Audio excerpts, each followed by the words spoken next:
Welcome to See You on the Other Side, where the world of the mysterious collides with the world of entertainment. A discussion of art, music, movies, spirituality, the weird, and self-discovery. And now, your hosts, musicians and entertainers who have their own weakness for the weird, Mike and Wendy from the band Sunspot. See You on the Other Side, the last podcast of 2015. We got some slap happiness going on here. We're all slap happy because we're enjoying the holidays, as we are wont to do. And we're probably over sugared from all the treats. Easily. All the wonderful Christmas candy. Yes. I hope everybody's getting as many cookies as they can get their hands on and enjoying them. And you know what? It's a big day this week because it's the last day of 2015. Okay, I'm here. This is Mike, and I'm here with Wendy. And we're from Sunspot, See You on the Other Side podcast. And we're here with my sister, Allison. Hi, guys. Happy holidays. Hi, Allison. Happy New Year.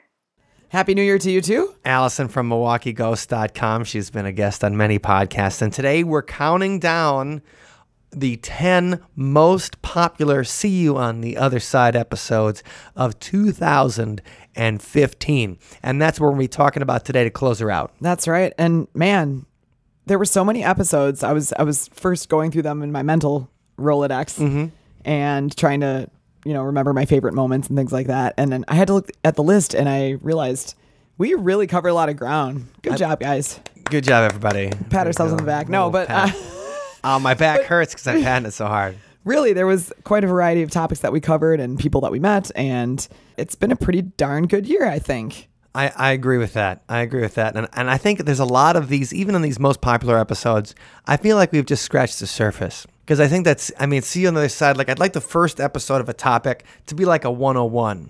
So let's say you're someone who's never heard of it before. You know, like when we did the Stanford Prison Experiment. There's probably a lot of people that never heard of the Stanford Prison Experiment before. Like me? No, I had heard of it, Sure. but I didn't know nearly as much as what I know now. So. Right, and then the idea is like, okay, so now you know about it. Now we can get more into the psychology. We can do another episode going on, what makes people sickos or whatever. Or we take it, right, and you do an episode on lucid dreaming. And it's like, okay, well, that's the first thing. First, we need to explain what lucid dreaming is. So then we can send people back and listen to that episode before they get into the advanced studies is where we can tell people all about our lucid dreams or the something 201, like that. the 200 level. Yeah, the 201 class is to get into your perverted lucid dreams. Well, the lucid dreaming one, actually, that was one of my favorites. It's hard to pick a favorite because just everything you do is art, guys. I mean, you're awesome. Yeah, And- right. It's true. Everything we do is art. Everything you do is art.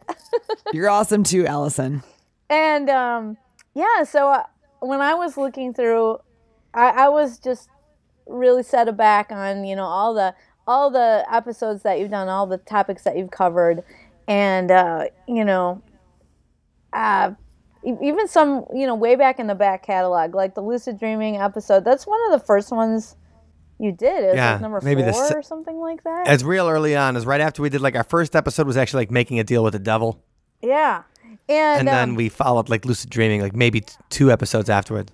And, there's so many techniques, and, there's dream yoga, which you guys didn't get a chance to get into. That there's a lot in the topic. And, people like Dream yoga is where you can work out in your dreams. So you don't have to work out in real life, right? Or is it the opposite? Is it that you can't even get away from working out while you're dreaming? Actually, I don't think it has anything to do with the physical. I think it has to do with, instead of just going about your life and thinking that you're going to go on to the afterlife. I think the idea behind dream yoga is you have to prepare yourself for the afterlife. Otherwise, you're going to get lost, like in the TV show Lost. You're going to get distracted by, all these phantasms and not go on to becoming, a better being. So that's why you do dream yoga, so that when you die, you're ready for it. Okay, and that's good news, because if dying is just like dreams, then obviously the afterlife is just going to be a long nightmare where I'm chased by zombies and I'm taking tests without pants on. And that sounds totally fine. Yeah, that sounds. I guess there could be worse things to go to. No, that sounds horrible. So that's the whole point. That just think of that. What if that's right? What if most of us, when we die, get lost and we don't go on to bigger and better things, and we just get distracted? It's a lot like regular life, where you're just getting distracted by every other thing. Right. No, dream yoga. See, that's the thing, is like we can there's way more to get into, but you have to kind of get to the lucid dreaming part before you can get to the whole point of the afterlife consists of being in a play and not knowing all the lines. Or true. whatever. Oh, yeah. Or whatever. Well, I mean, just think of how many dreams you had where it's like, hey guys, like we have to play a song and you never heard the song before. Maybe that's just my dreams, but that happens all the time. Oh man, I had a dream horrible. of that this week. It's like we had to play somewhere, and I was like, "You're like calling off songs," and I'm like, "What are you even talking about?" It's like the anxiety dream. Ugh. Yeah, exactly. So Not being done, prepared. So done with that. Right. But but there's people like me who are ready for the next level. Because as you talked about in that episode way back when, I have a Nova Dreamer dream mask, and I've read the books, and I'm trying so hard to lucid dream, and it's just not happening. And maybe you could take me to the next level. Talk to cool. a guest that could deal with my particular hang-ups. That would be great. Well, I think so lucid dreaming. I just had a lucid dream last week. Oh, what? I knew I was dreaming. See, there you go. And so I'm like, I'm in this dream. But the thing is, like, I felt like the other people in the dream, they were like people I knew. And we were all just hanging out. And they're like, this is where we just hang out when we dream. So it's like, this is just where we go, and we just hang out at this place. And we were all hanging out. Did you call those people the next day to find out if they too were lucid dreaming that night? No, because that'd be creepy, because then it's like, I dreamed about it. I know, but if they... but I've been dreaming of you. You're like, no, it's cool. In the dream, you told me that this is where you hang out when you dream. So I just wanted to call you and say, like, I had a really nice time last night, and maybe we could meet again in another, like, maybe your next nap. Like, we could synchronize dream naps. daters. Yeah, or whatever. Like, it's the dream party. It's like everybody go to sleep at the same time. Saturday night, 7 p.m. We'll meet in Dreamland and just all we'll hang out. So I was having this dream, and I was talking to other people, and I felt like everybody else in the dream was lucid dreaming as well. And we were all just talking about things. And I don't remember what we were talking about. It was probably something inconsequential, or probably something incredibly stupid and crazy. And then I kept trying to wake myself up. I said, no, I'm going to be late, because I had to be at the gym at 6:15. For a class. And so I was like, I kept on looking. I was like, guys, I think I gotta leave. So I'm like, I better wake up now. And then I try to wake up, and then I would dream that I was waking up, and I wasn't. And then I would fall back, and I'd go back to the place where everybody was hanging out and be like, guys, I tried to wake myself up and I couldn't. And they'd just be like, wow, well, I guess we can hang out with us some more. And then we just hung out some more. And so anyway. That's fun. So I'm just saying, I just had a lucid dream last Tuesday. At least you're having them. I'm perpetually frustrated. Like, okay, so there's one story I have. Well, actually, there's a couple of embarrassing stories related to the Nova Dreamer mask, which is this mask, that I bought, like, I don't know, like 10 years ago, where it has little LEDs, and when it senses that you're dreaming, when it senses the rapid eye movement, it flashes these little LEDs as another dream sign for you to realize that you're dreaming. But the other thing is just... So the idea is that if you see flashing LEDs in your eyes or a flashing red light, then you know you're dreaming. Because right now, if you saw a flashing red light in your eyes, you'd probably be like, let's get out of here. I'd be like, oh my gosh, we have to call Allison and tell her we had I had a lucid dream. We're dreaming, everybody. So the idea is that you get yourself used to seeing these flashing red lights, and you know that you're dreaming them. Yeah. Yeah, but the other thing is just the ritual of wearing the mask is supposed to help with that as well. All right, so I've had a couple where the mask has actually become part of the dream, and it still doesn't make me lucid. One of them was I'm at the store, and who do I run into but Winona Ryder, of course. And I'm just like... was she stealing something? No. But we were She's shopping. a shoplifter. And on the rack was the Nova Dreamer mask. And I'm like, hey, I have one of these. And I'm explaining it all to her, how it works and everything like that. She seems like a cool chick. Did not go lucid. Then I had this other one another time where I'm like at this incredible monastery, like in Tibet or something. You know, one of those with like 1,000 stairs leading up this impossibly high hillside, you know, in the mountains.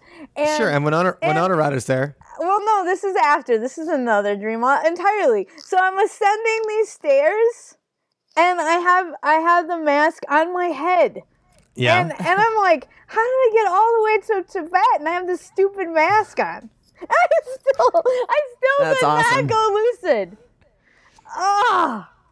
Well, it And sounds then you like we wa- know what one of Allison's New Year's resolutions is. Is going to Yes. be trying to I lucid got- Make it dream. happen. Make it happen. Make it happen in 2016. But Yes. you know, one of the most favorite episodes was not the Lucid Dream episode, because I think people are not going to the back catalog, which they really should do, and listen to the older episodes, because some of those are really amazing.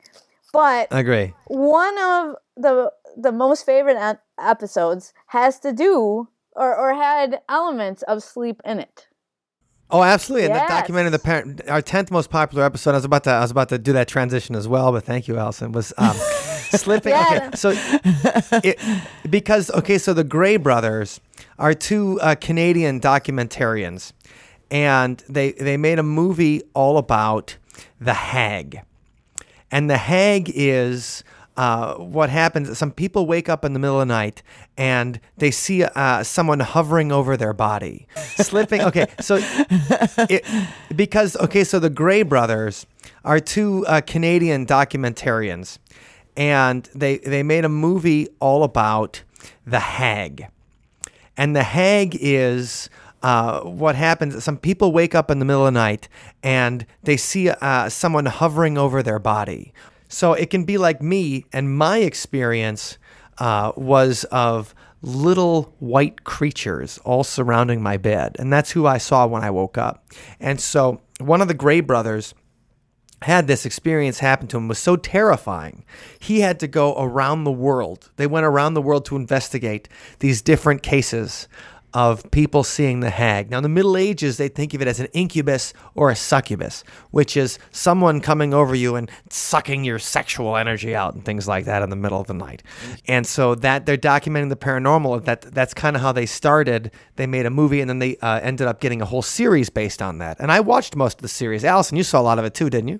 Yeah, I really, really loved The Nightmare, which was their original film about that phenomena of sleep paralysis, or more than that, actually people dying in their sleep as a side effect of running into the hag. You know, that maybe the hag is really there to suck your life force out of you.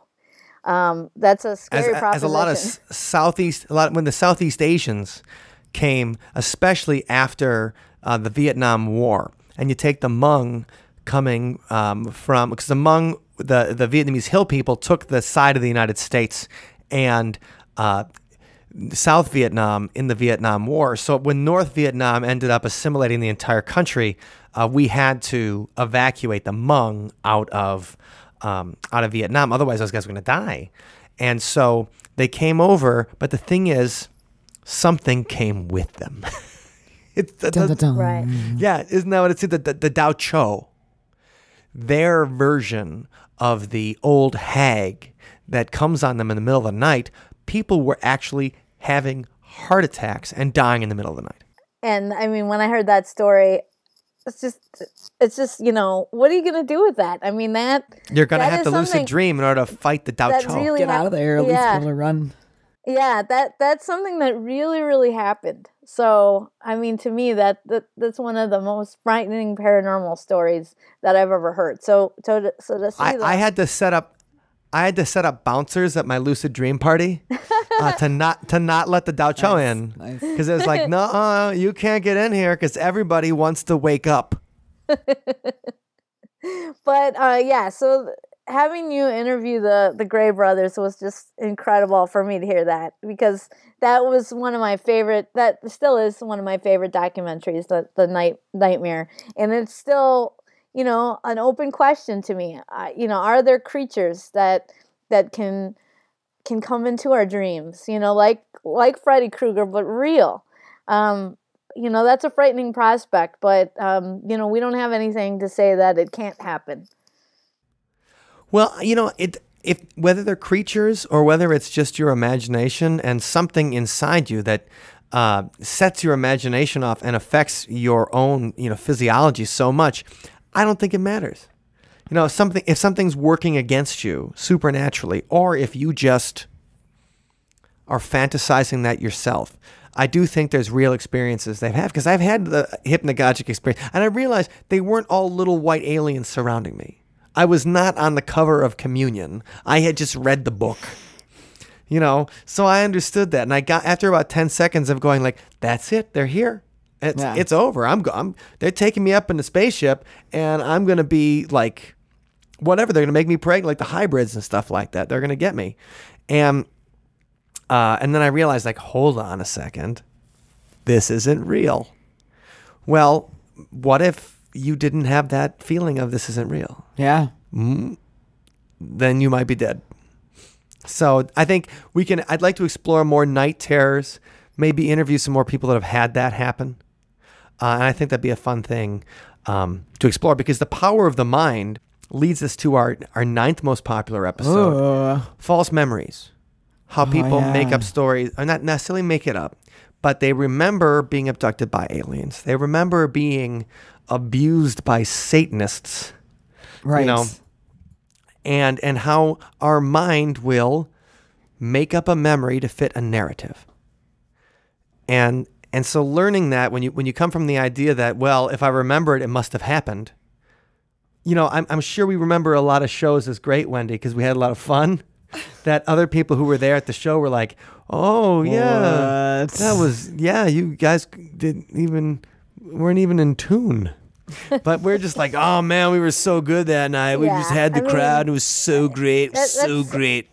The idea that you could deceive yourself like that is just, so scary.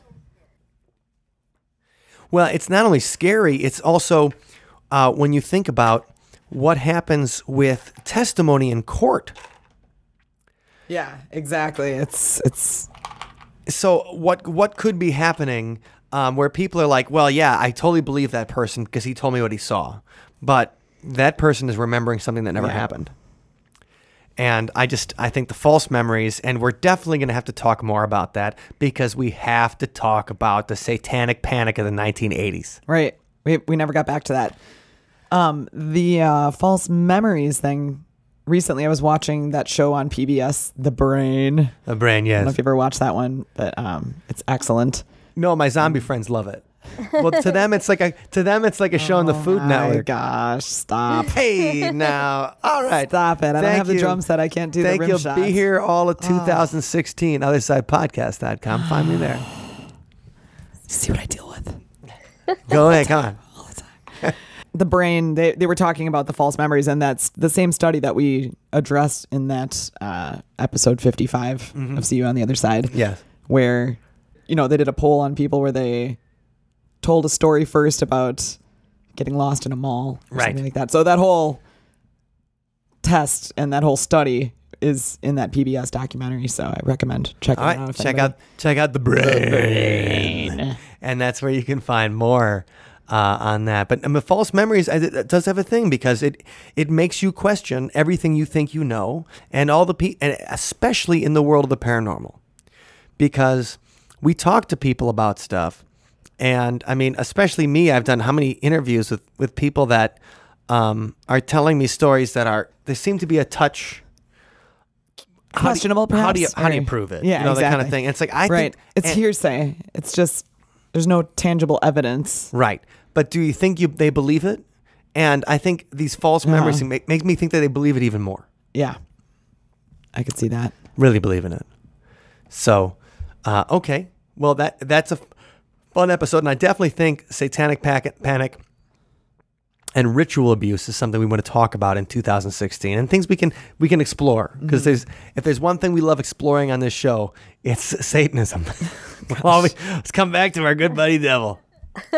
And it's weird. I mean, because I think it's the Catholic upbringing, Mike. Don't you think that's what it is? No, I think it's the Puritan in me, because nobody was fascinated with the devil like the Puritans. Oh, They that's just true. loved him.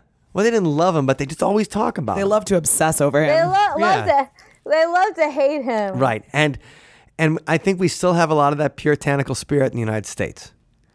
Like we talk about that, and definitely, I mean, we definitely have it more here than they have in even England, where John Calvin was from.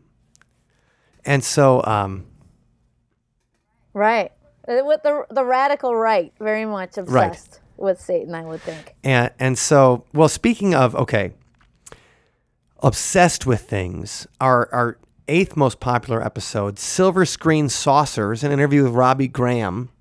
Speaking of Englishmen, Silver screen sauces. Robbie Graham and Silver Screen Saucers. Cheerio, good lad. Go on and be a kip up. Have a cup of tea, indeed. Right. Hello. Spot of sugar. Okay, I could do horrible. I know I could do that all day. Just like hello. My God. Hello. Said hello. I know. It's just I wish these guys wouldn't have such fun accents. We want to screw around with it. I do love the accent. It's great. But no, Robbie did a ton of research. Fascinating guy, and a really good book. And my favorite point about this particular episode was we were talking about Area 51. And so the 1990s, when I was coming of age, as it were, I mean, Area 51 really was in the consciousness of the mainstream. And it just wouldn't even, you're like, oh yeah, they're hiding something there. Like everybody thought they were hiding something there. Right. And, Well, I mean, I wonder why. but the idea that it was the government that brought in this guy named Bob Lazar, and they were showing him, and they showed him different alien technology, quote unquote alien technology, on purpose, knowing that he would run for it, knowing that he would go to the media, knowing that he would spread these rumors that the United States was reverse engineering alien technology, and that would give us an advantage in the Cold War. And that the Soviets were like, we best not screw with the United States because they have a death ray. Yeah.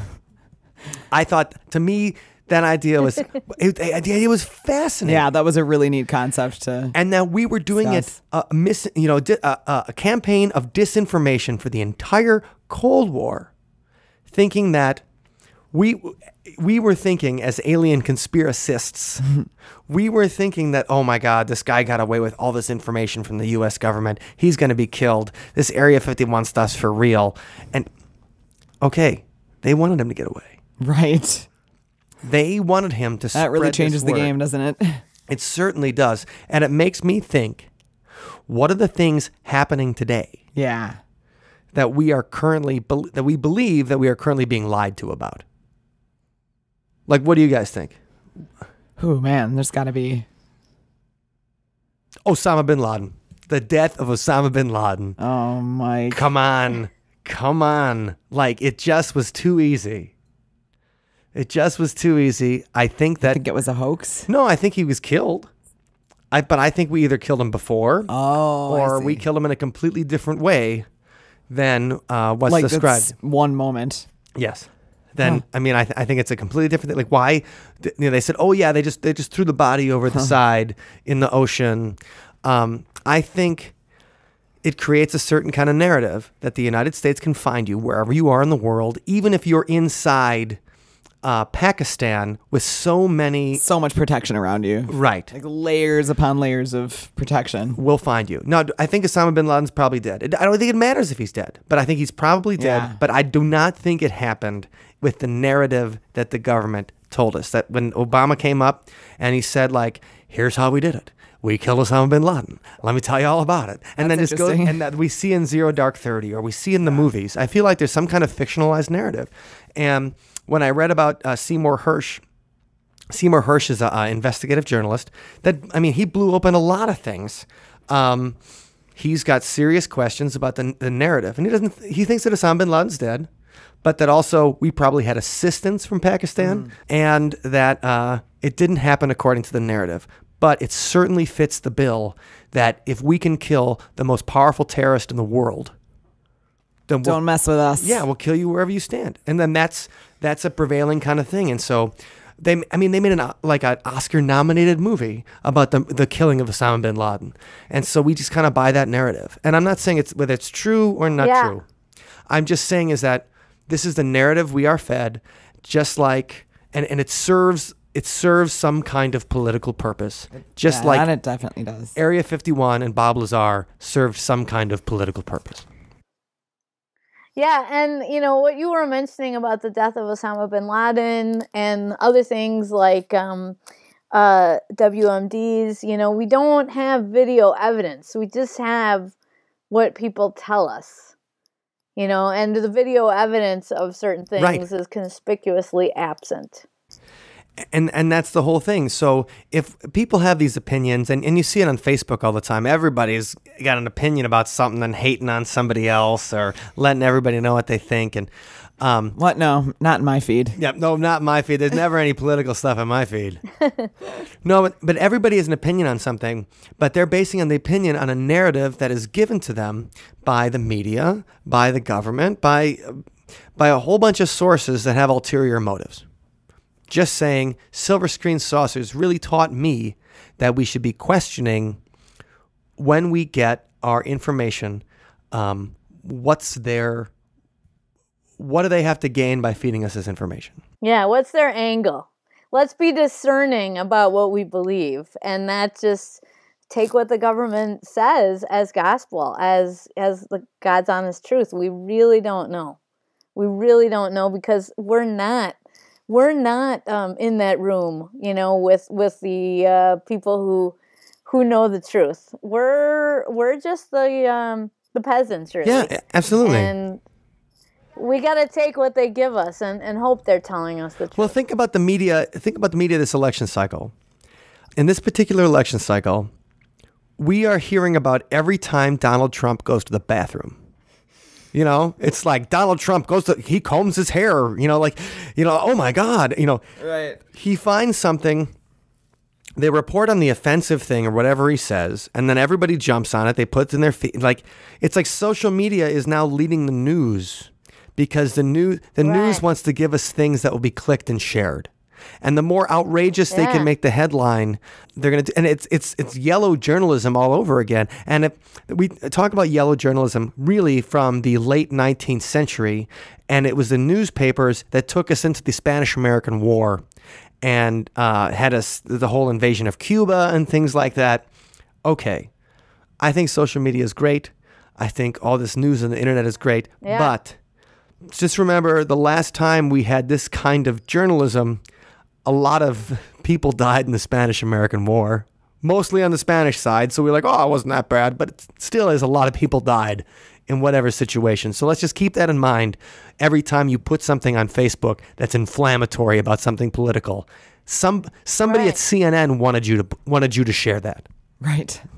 And this puts us back to the whole dream yoga thing where we started our discussion. What are we being distracted by? Well, talking about this distractions, like clearing your mind from distractions and other people's agency upon you. That's what we need to do, clarify our minds. Otherwise, you run into these situations where you're led by your nose and into things that, aren't good for you. And you're letting somebody else pick the conversations and the narrative of your life. And if you're going to let anybody do that, make sure it's a See You on the Other Side podcast, and you talk about the things that we want you to talk about. And very nice. What's a very nice way to clear your mind? Would that be our seventh most popular episode? Haunted Hawaii. Whoa. Yeah. Did you feel your mind very clear in that beautiful island, Allison? I did. I was so thankful to be able to visit there.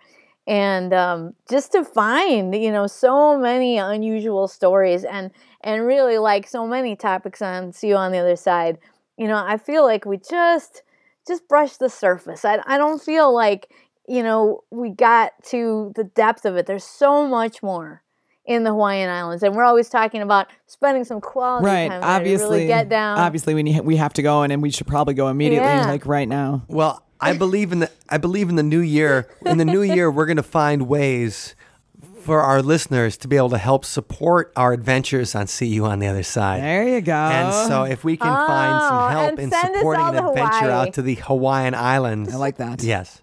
Yeah, so we can get to the bottom of these mysteries. We would like to do more on location in 2016.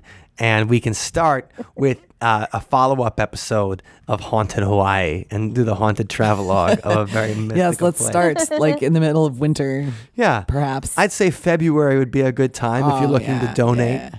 Nice. That would be an excellent time. Okay.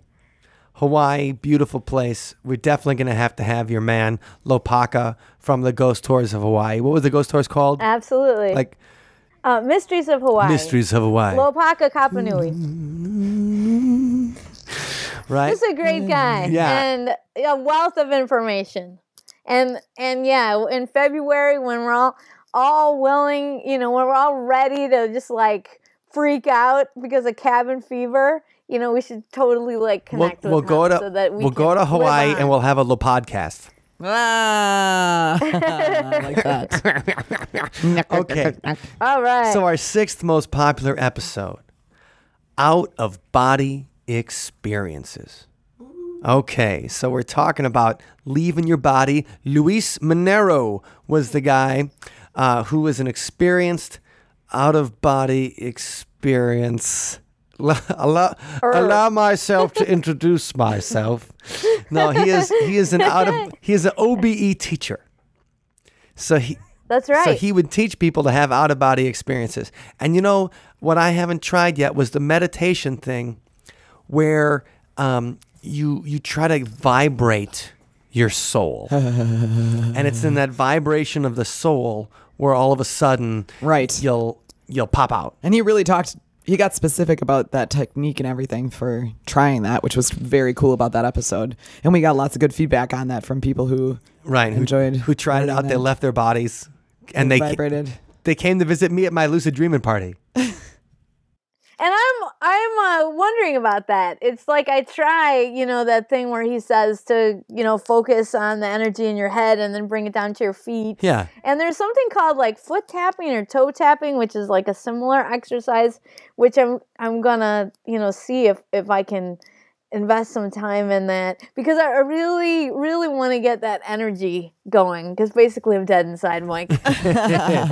Well, you've had an out-of-body experience, Allison. Well, yeah, but it was like years ago. Well, and if they could happen all the time, then you'd be the one teaching it. Well, and that's what I wonder about, because some people say that it does happen all the time. You just don't remember it. Like that you're coming out of your body every night. It's possible. Oh, there's a lot of things I don't remember. I wonder what Lewis would say about that. And the other thing that I was wondering about is what about experiences with other people? I wanted to hear more about that.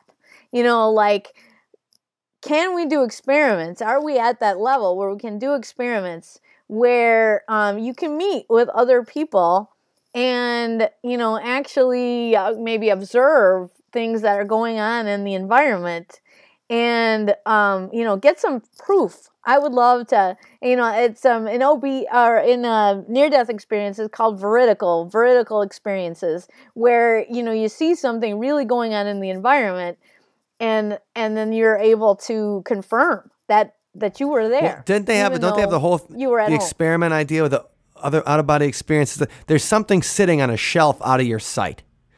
And so you try to float up to the ceiling, see the thing, come back down and be like, oh yeah, it's totally like a Chewbacca action figure you put on the shelf. It's super sweet. Okay. You're still stuck on the action figures, huh? I am stuck on the action figures. You sell any more of those? I can't sell any of them. Man. Allison, I've been trying to sell Star Wars action figures for Mother, and she had one actual Empire Strikes Back Yoda in the box or in the package untouched that I thought we could get a couple $100 for, but my eBay foo was not very strong. And so I wasn't able to sell it this time around. Yeah, I have heard about it. Okay, good. Yeah. So, we got to find a buyer for Right, that. so if you guys want any vintage Star Wars action figures, just send us an email, info@othersidepodcast.com. Well, I'll hook you up with those Star Wars action figures. But yeah, I'm wondering, could we prove out-of-body experiences? That would just be amazing. sure would. Yeah, if we could prove out-of-body if- experiences, maybe some more people would listen to the podcast. Hey. Absolutely, yeah. And you were talking about there was an experiment. I don't know if it's still going on. It was in like an emergency room where there's a researcher put like an LED display and it would show certain numbers. And it was only in a place you could see if you were floating on the ceiling. Now, that was one like emergency room in one hospital somewhere. And, I don't know, we kind of need an update on that. Is that still going on? Has anybody reportedly seen it? I think, they weren't getting the amount of reports that they expected. They weren't getting any reports. But, then again, I don't know. But the idea about, that if there are fewer reports than you'd think is that people float up to the ceiling and they're not focused on, oh my gosh, there's a LED Right, strip they've on got the other things on side. their mind. They're like, Honestly, though, if I was floating up the they're ceiling, like, I'm out of my body. There's me lying on the bed. What's going Right. on? Oh my gosh, a vortex opened. Right, like you'd they're think not you'd be like, thinking of- oh, whoa, I'm going. This is actually happening. All right. Yeah, right. I would look for the LED strip. That's what you think, but you don't know. You would, okay. Yeah. Or maybe I just poop I'd poop my actual body. I'd be like, oh, I'd be terrified. And then like the doctors would be like, oh God, just let him die. Well, so there's a lot of other unanswered questions about OBEs, and I want to have one. I want it to happen, Mike. Let's make it happen in 2016. Okay, 2016, we're going to have a resolution. We're gonna have an OBE follow-up, and maybe we'll do an experimental episode where we actually all do the thing. The thing is, we have to. It's like the movie Flatliners. We're gonna try. We have to have a near-death experience. Oh God! So we have to induce a near-death I was experience. going to go there. You beat me to the flatliner joke. But the other thing is, people who, I'd like to ask an expert about this. People who can come out of their body, at regular intervals. Some people just whenevs. who can do that say that they can pull you out of your body, like they can help you. And is that a thing? Like, could we find somebody that can do out-of-body experiences who could come to my house and pull me out? Because it's just not happening otherwise. Okay. All right. So if you can yank us out of our bodies, we would like you on the episode. So we're gonna do OBE version 2 in 2016. So if you are a person who can just leave your body willy-nilly, then we need you on the episode. Yeah, and I invite you to just pull me out pretty much anytime. Yeah, please. I'm okay Mostly, with that. Except when I'm driving, that would not be good. But when I'm sleeping, that's all would be good. perfect. So our fifth most downloaded episode was our interview with Linda Godfrey, American Monsters. Ah, yes. And Wendy and I actually went. Now, Linda is the woman that brought us The Beast of Bray Road, which is the werewolf in Wisconsin. Wendy and I actually went to Bray Road to visit it. It was scary. Yeah, at about 10 p.m. on a Friday night. And it was pretty deserted in the summertime, pretty scary. We didn't see the red eyes, but you could see, like, when there was a car driving far away, you could see, like, its brake lights. Looked like two red eyes in the distance. But for you to not recognize the fact that it's a car. Right. To be like, ooh, it's a monster. I mean, I doubt totally that's not a car, man. Right. It's a monster. Now, there were... I think that's a stretch. I do too. There were many Just saying. very frightening sounds. Like, didn't we hear some cows mooing or something? Yeah, but not just the cows mooing. Like, there was like a bird that was screaming. Oh, yeah. Like it sounded like somebody slapping a baby. It really was a crazy sound. It was really scary. And it was dark. I mean, it was very, very, very dark. Oh yeah, it was like, super. Like you couldn't see anything except for the red eye car lights in the distance.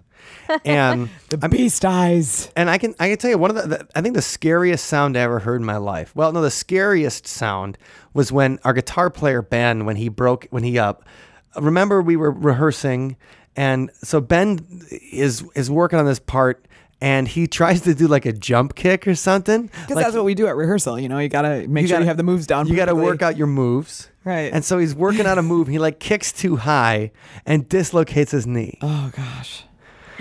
And so he's on the floor, and the guitar is still reverberating. So I thought he was still playing, and he's just playing on the floor like he's Being silly, being a showboat. Yeah. And when the music kind of died down, when the guitar eventually stopped reverberating, the music died down, his screams were blood curdling. Yeah, I will definitely agree with you. Just on that. oh my God! Call 911. Call 911. Right, it was horrible. It was a horror movie screams. Yes. And that was absolutely terrible. So that's probably the scariest screaming I ever heard in my life. The second scariest was when I heard an owl kill a rabbit when I was young. Yes, I had heard that as well. We used to have foxes in our backyard, and same thing. We'd hear the screaming rabbit sound. Yeah, Oh. screaming rabbits sound like a child being murdered. Well, how do you know what a child being murdered sounds like? Keep that between us. No, it's a horrible. It sounds like a little human It sounds voice. like a human, right? It sounds like a little human It voice. does. And But it sounds like a little human voice going, like, yeah, so that's not a human voice going, hey, what's up? like right, what's up going? It's like, oh my God, this owl is killing me. It doesn't sound like that either, because if rabbits could talk, this day would be messed up. So the thing is that Bray Road is pretty scary, and scary things happen in southeastern Wisconsin. They do indeed. So I wouldn't mind following up. I wouldn't mind like staying overnight on Bray Road. Like it's a kind of on location thing. Like set up a little. I'm in. Ooh, Okay. camp. I A would camping love trip. that. Yeah, a little camping trip. Yeah. Because Linda talks about different things she's seen in the kettle moraine. Yeah.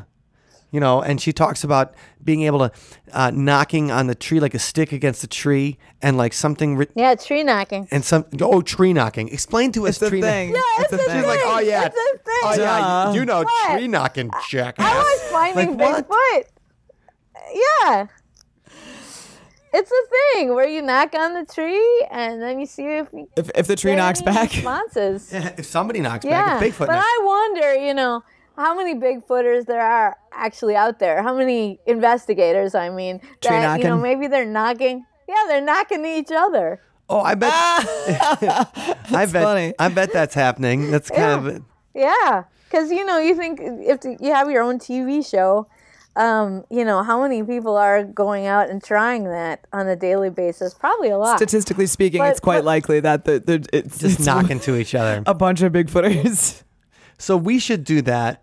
We need to go out tree knocking in the kettle moraine. Yes. And stay overnight on Bray Road and see if the beast comes to visit.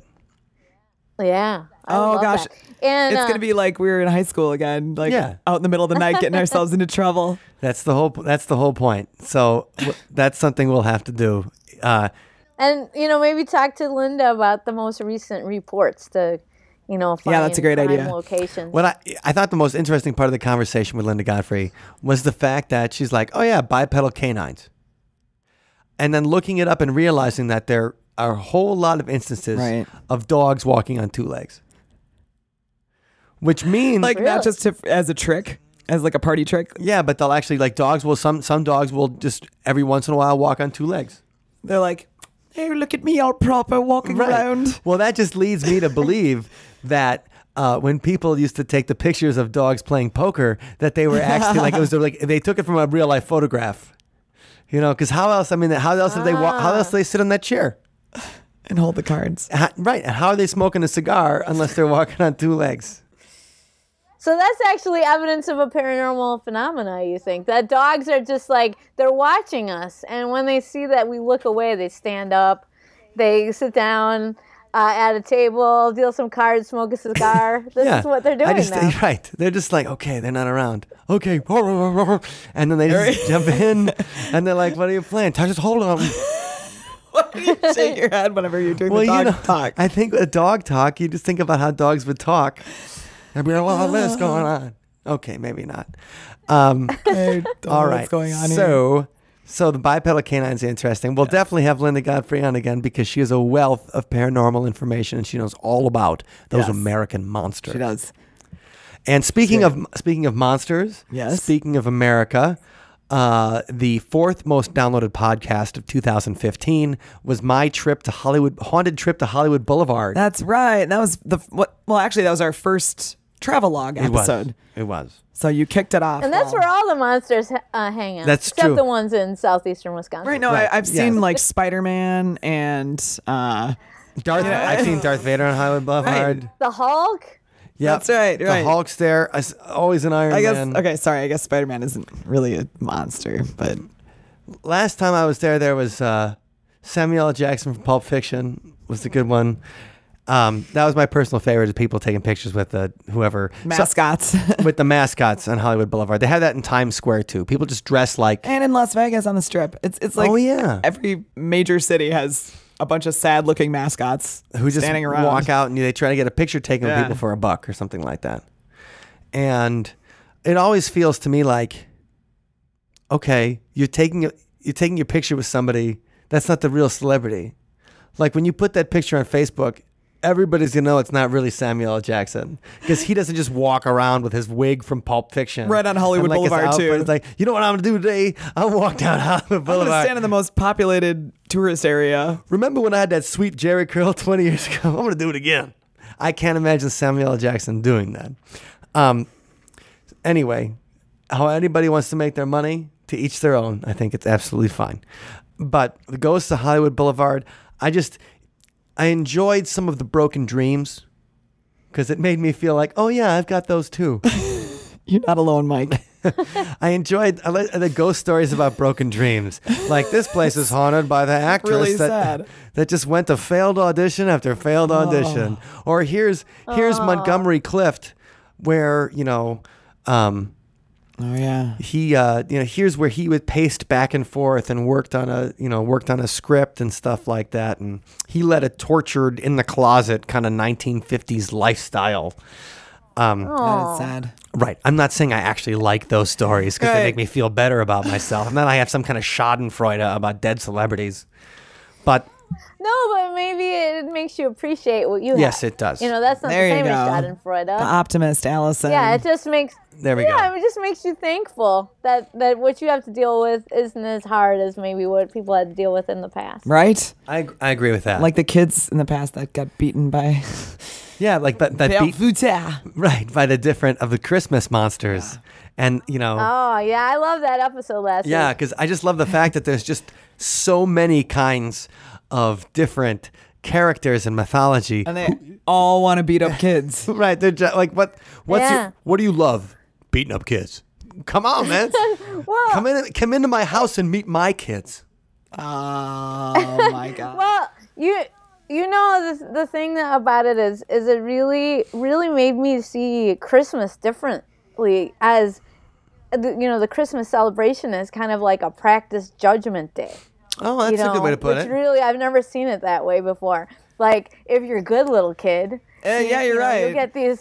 You'll get these rewards. These splendid rewards It's of like- eternity. And right. if you're a bad little kid, you're gonna pay. Using terms that a kid understands and that are more realistic to a kid, Right. You get candy if you're good, and if you're bad, Frau Pecta will come, slit open your belly, and fill it full of Oh my garbage. God. I'm sorry. I got us off track Okay. on the monsters thing, but Well, speaking of the optimism. Appreciate what we have Yes. now. right? exactly. Appreciate what you have now, and appreciate what you have watch now. out for Judgment Day. Because and Right. watch out for the Smiley Face Killers, which is our third most downloaded episode. And the Smiley Face Killer, I mean, just appreciate the fact that we're not at the bottom of the Mississippi River right now. Goodness. And I particularly appreciate the Smiley Face Killers episode because I use a lot of the information that we learned in that episode in our Minneapolis Ghost Walk.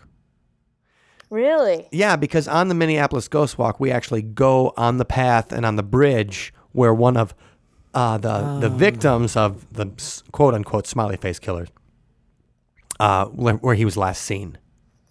Wow. So you can talk about the supernatural aspect of that, and I really enjoyed that episode because it wasn't the idea that it was a mass murderer or mass murdering group. Of course, doing it. right. And it wasn't the idea that these kids were just drunkards who fell off a bridge, which I don't know how you would fall off the Hennepin Avenue Bridge in Minneapolis. I've ran across it maybe 60 to 70 times. Wow. I've walked across it, a lot of times, and you're not just going to go over the side. And we were talking before about like, what are our blind spots? Like in history, we can look at, we're like, why didn't people know about that? Why were they okay with this? And, Right. how are they so snowed not to see what was right in front of their face? And this is one of our possible blind spots, the whole idea that, oh yeah, all these kids are just falling into the river.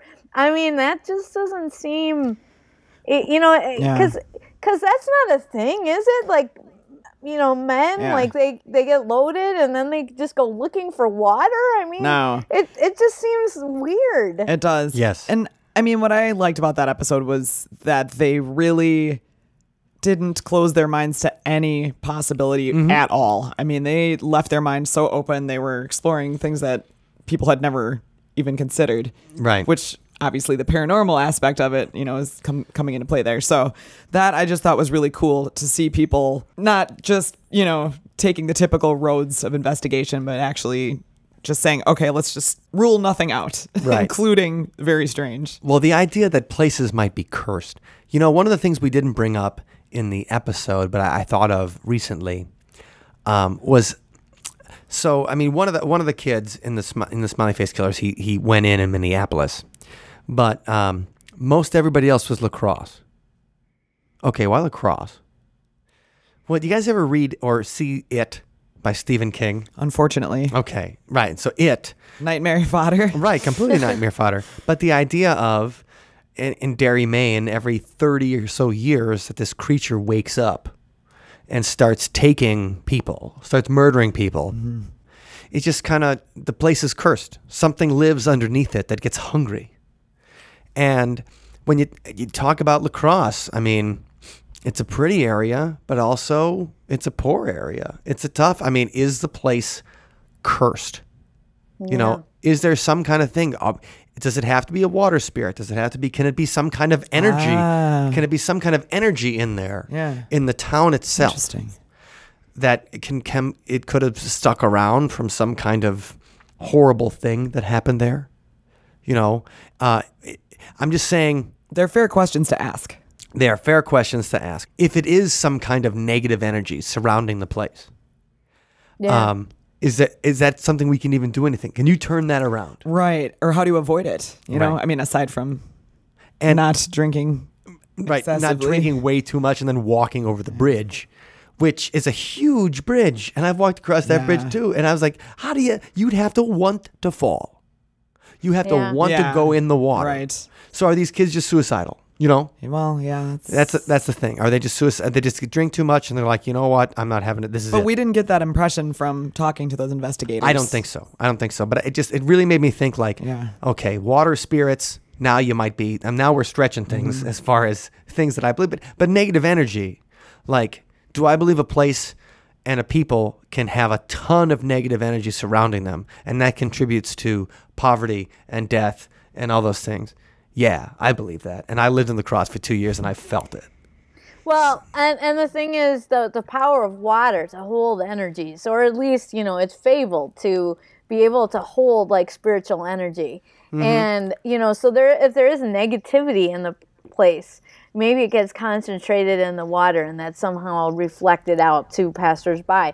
But yeah, I don't know what to make of that cluster of deaths. I mean, it's really, really something that is a mystery. Yeah.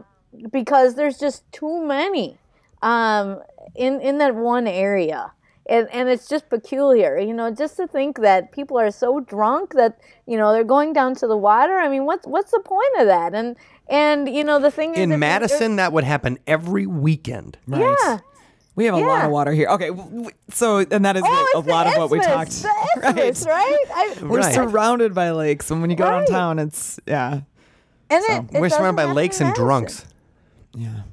Well, that was a lot of what we talked about, and that was a lot of what they researched, too. Yeah. Was, they looked at similar cities that have a lot of water, have a college, population, and have bars within close proximity to the water. So, and I'm sure we're going to be doing more with Jay Pachochin and Wisconsin WPI. It hunts the truth. You know, we're going to be doing more They're with great. Jay in the future. He's fantastic. Yeah. And he's got an open invitation to me to go Bigfoot hunting. So I'm hoping that we'll arrange that for Cool. in the winter. And you got your concealed carry, so you're all set, right? Oh, don't kill Bigfoot. What? Jeez. No, I love Bigfoot. Bigfoot I'm sure is great, but we need proof. Well, I need you to bring back Bigfoot. Wait, but we got proof. You guys have a picture of you and We Allison. do. A really cute picture. Oh, that's right. You should put that With in the show Bigfoot, notes. which is an appropriate Definitely. Well, speaking of Bigfoot pictures, and Allison, you had emailed or texted Wendy and I before saying that your favorite song that we worked on this year, because every episode comes with a Sunspot song, original music that we bleed over for your That's right. listening pleasure every week, people, is the Bigfoot Polka from the Milwaukee Paranormal Conference. That was one of my favorites. Yeah, I love that song, and I mean, as I said, there's so many favorites I have because everything you do is art. But It is- that it's pretty one beautiful. just captured the spirit of the Milwaukee Paranormal Conference, because you've got something paranormal and you've got polka, and they're all mashed in there together. Yes. It does. And that event was so fun. That was the first paranormal conference I've ever been to. Me too. And the fact that we all had our table together and we had Lisa there, and it was just a blast. So We did have nice times at the Milwaukee Paranormal Conference, and we'll have T. Krulos, who is our guest for Real Life Superheroes, the episode on Real Life Superheroes. He wrote a book, a great book on that. And we will obviously... he's the organizer of the Milwaukee Paranormal. We will be working with T to have an even bigger presence at the Milwaukee Paranormal Conference. Yeah, and in he's got a lot of fun 2015. things planned for 2016. So I'm really looking forward to that. I'm working on my second volume of Milwaukee Fortiana. There were a lot of strange stories that I talked about last time. Had a great slideshow, and it just makes me love. Haven't you heard about all these new Milwaukee exorcisms? Like, what's happening? Oh, okay. Well, volume 2. Well, you got to love Milwaukee for some reason.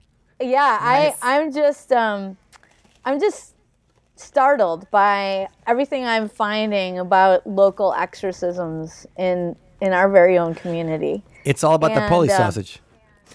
What was that? It's all about the pulley sausage. Oh yeah. That's how the demons get into your aorta. Oh my God. Well, that probably accounts for some of the sulfurous smells that have been reported. But maybe not the screaming. One exorcism that I'm working on finding more information about was a woman who screamed like for months every night, and the neighbors were so freaked out about it that they called police. And eventually she was referred to an exorcist who I'm researching right now. And this exorcist, Oh, very good. in his Well, that would be career, interesting to learn about. yeah, he was ordained in Milwaukee. He was actually operated out of Appleton. But he was ordained here in Milwaukee, and he claimed over... It's a hotbed of Satanism in Appleton. What was that? It's a hotbed of Satanism in Appleton. Yeah, apparently. So over his career, he claimed to have exorcised 22 people. And many of the exorcisms happened in Milwaukee. One of them happened at St. Joseph's Hospital. So really, there's some surprising information that I had no idea about. So, you know who I would like to talk to? I'd like to talk to an exorcist and get some, and really, get some insight maybe into these cases. Compare modern day exorcisms with the exorcisms that I'm finding more information about from the 1900s and 1800s. Okay, and that's the guy from the Indiana Demon House. Oh yeah, we should talk to him, Father Magnow. Yes. Yeah. That would be great. Because he's actually had to perform an exorcism.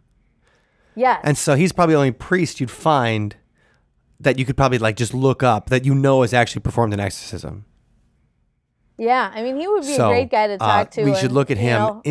Episode 2016. We'll do more on the Indiana Demon Hunt. Man, we got a lot of to-dos. And we're definitely going to be spending more time on the exciting paranormal stuff of Milwaukee, especially when we get closer to the Milwaukee Paranormal Conference, because we really had a wonderful time last year, and we can't wait. Can't wait to get all those Brewtown weirdos in one room again. Mm-hmm.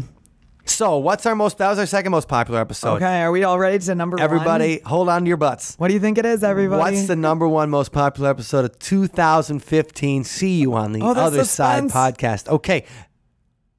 Drum roll. Secrets of the Vatican, Pope Francis, and UFO disclosure. Which was episode? It was 42. episode 42, I believe. Oh, wow, 42. That's right. The answer to life, the universe, everything, and what's our most popular podcast.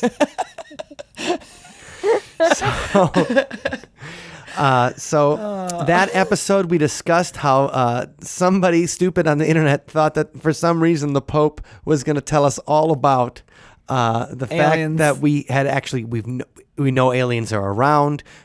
First contact's already happened, and finally the truth will come out. And it didn't. That was in June.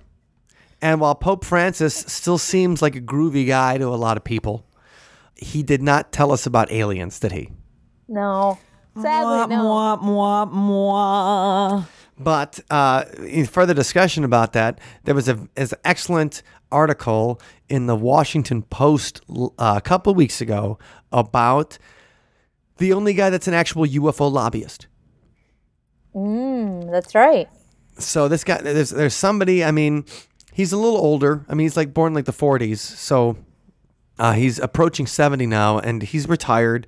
But he spends his time lobbying different lawmakers, trying to get more information about UFO disclosure. And that's his job.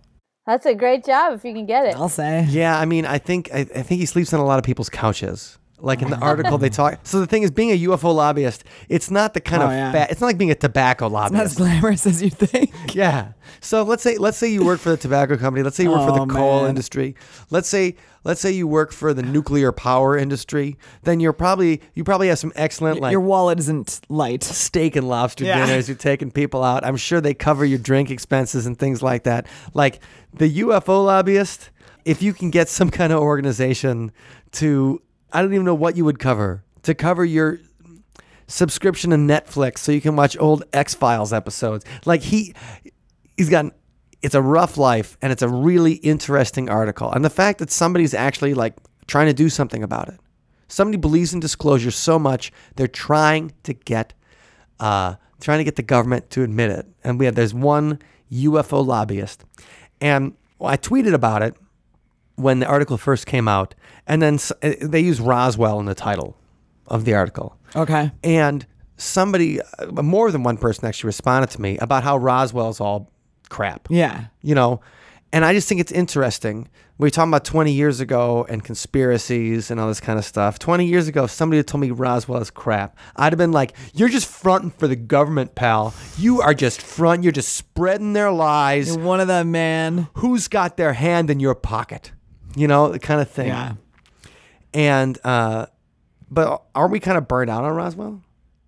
Well, we were talking about that before. About yeah, it's just. I mean, don't you think like so? They had this thing called the Roswell slides coming out this year, and it was supposed to be, and this was pretty close to when we talked about the Pope and the UFO disclosure, right? Because the Roswell slides were in May.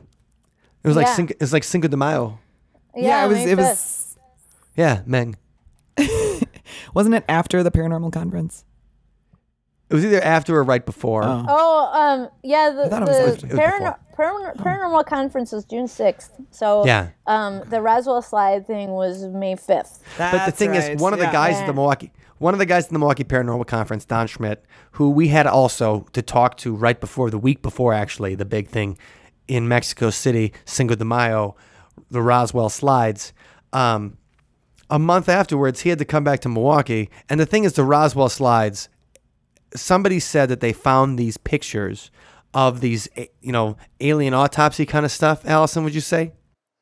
Well, it looked like a small alien body, and not exactly. It was, akin to that whole alien autopsy thing, which, probably, as you were saying, maybe that was the first thing that happened that people felt burned on, that, the alien autopsy video was fake, and now we have these slides, and then they come out to be not fake, but something that is not extraterrestrial. Yeah, it's like the body of somebody deformed, like a mummified body. Well, yeah, it's that's the thing, the fact that you could release the slides and like in a few minutes somebody was able to, find that, in front of this display case where this supposed alien body is displayed, there's a card. And the card, tells about what's in the exhibit because it's from some museum.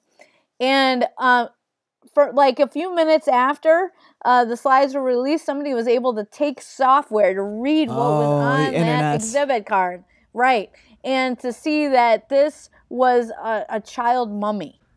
That's right. That's what it came out and to the thing be. is, hokey. And so the thing is, the power of the internet is staggering. At the big party in Cinco de Mayo party they had in Mexico City, when they showed the slides, they were like, well, experts can't figure out what's on the card. We talked at which kind of experts? Top experts. That kind of thing. Thank and you then for all being of a so sudden, specific. somebody on the internet, uses probably Microsoft Paint and Well, zooms okay, it wasn't that bad, but yeah, it was akin to that. It just uses preview and zooms it, and then all of a sudden reads it, and it's like, no, this is a child mummy. This isn't an alien at all, and you guys are lying, and that's the thing. So people are burned out on Roswell.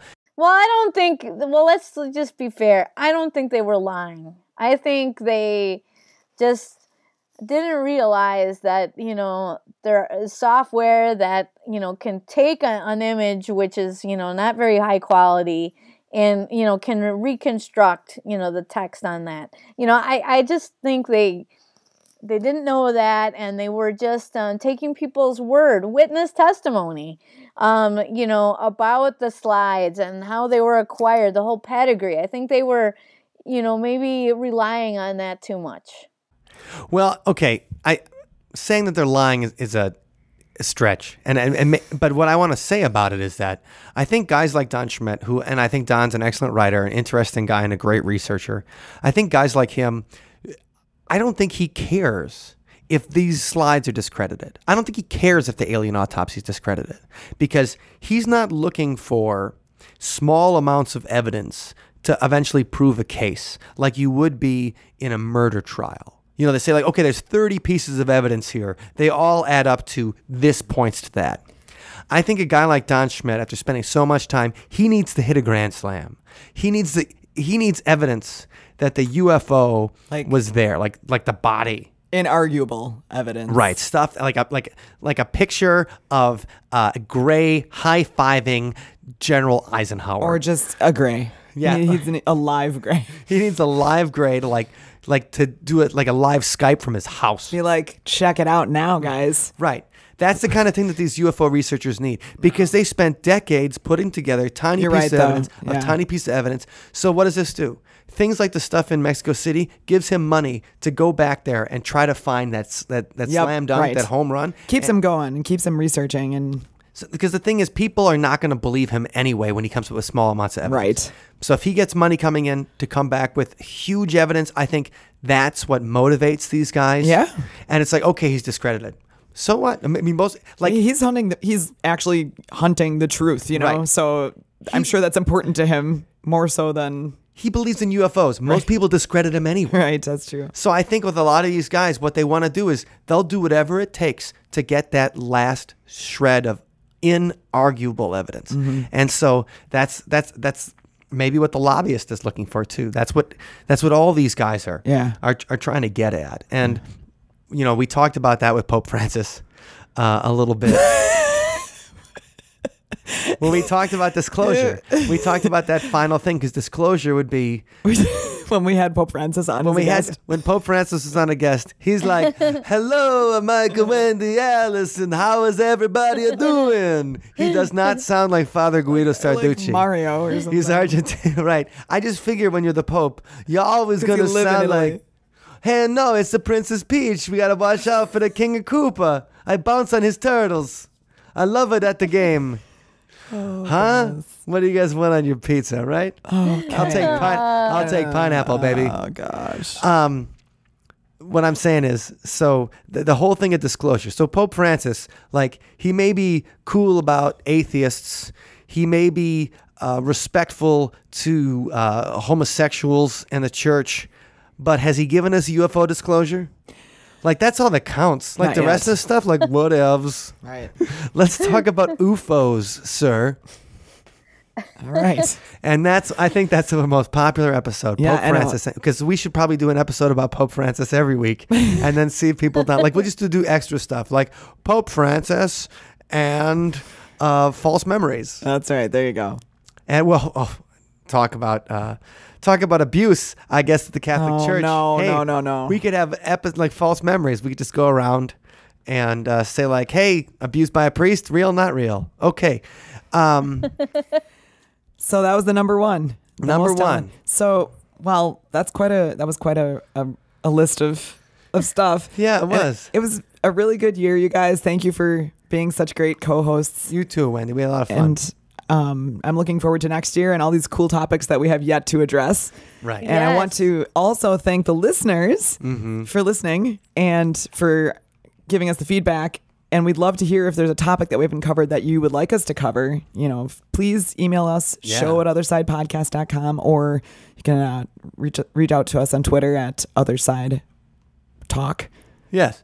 And also, if anybody out there is writing paranormal articles or has a paranormal experience they want to share, we're currently working on some stuff for OthersidePodcast.com and OthersideEncounters.com in 2016. So you can send any of that stuff to info@OthersidePodcast.com.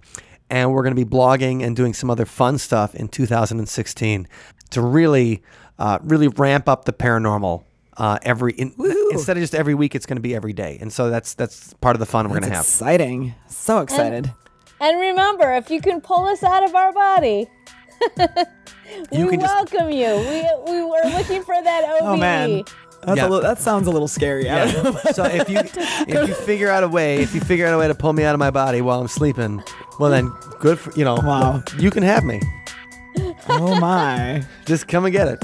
You heard it here. That's right. Yes. Well, what's he gonna do? It's just like, okay, we're gonna fly to the stars. Well, let's go. All right. Well, I hope everybody has a wonderful Yes. New Year's Eve and New Wonderful, Year's Day. safe. Don't do anything stupid on New Yes. Year's. Have a great time. Be safe. And we look forward to a big 2016. Big 2016. Big. All right. See you later. Happy New Year. Happy New Year, guys. To celebrate the conclusion of 2015 and the ringing in of a brand new 2016, here is the Sunspot version of the traditional New Year's song, Old Lang Syne. Should old acquaintance be forgot and never brought to mind? Should old acquaintance be forgot and old lang syne? For old lang syne, my dear, for old lang syne, we'll take a cup of kindness yet for old lang syne.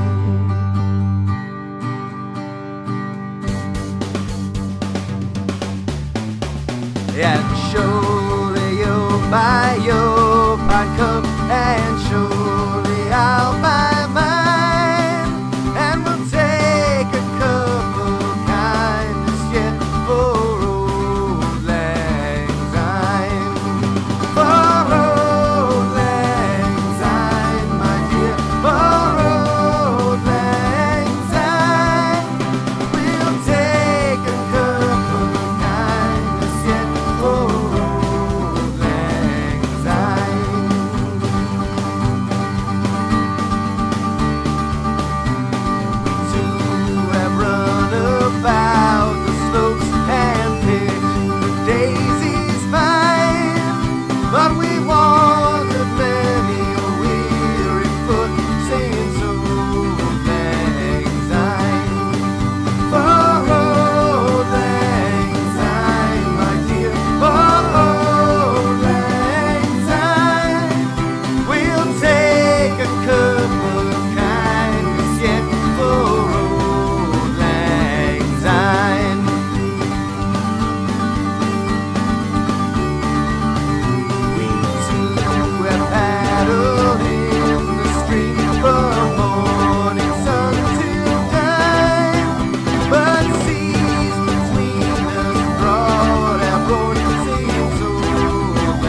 Thank you for listening to today's episode. You can find us online at othersidepodcast.com. Until next time, see you on the other side.